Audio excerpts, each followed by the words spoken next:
Hi everyone, and welcome back to the channel. Today I'm taking you behind the scenes of a project I've fully modeled using Autodesk Inventor, a remote-controlled truck.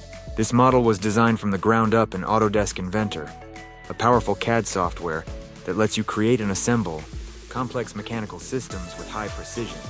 The truck consists of several sub-assemblies: the chassis, the transmission, the steering system, the front cabin, and a fully functional rear cabin. Let's start with the drivetrain. At the heart of the truck is a dual bevel gear system that efficiently delivers motor power to the rear wheels. Bevel gears allow the axis of rotation to shift by 90 degrees, making it possible to mount the motor longitudinally while still driving the wheels perpendicularly.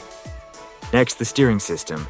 It's controlled by a servo motor, allowing for precise directional control of the truck. The servo is mounted directly to the chassis and drives a set of linkages that pivot the front wheels. It's a simple, robust design inspired by real automotive steering systems. Now for one of the coolest features, the rear cabin. The rear cabin is attached to the chassis using 5 screws. It opens thanks to 2 side hooks mounted on a pivoting axis, which allow the cabin to be opened. Inside, there is plenty of space to install the electronics, which I will show you in another video. Here's my small prototype truck. It's fully 3D printed and assembled by hand.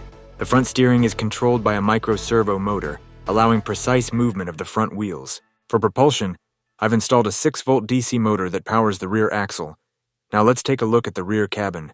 It's mounted on the chassis with screws and can be opened using 2 hooks that pivot on metal axles. Inside the cabin, you'll find all the motor wiring, including connections for both the servo and the 6V motor. This space will later hold the full electronic control system, which I'll cover in a separate video. If you enjoyed this video, feel free to give it a like and subscribe. And if you have any questions, don't hesitate to ask them in the comments. I'll be happy to answer. See you soon.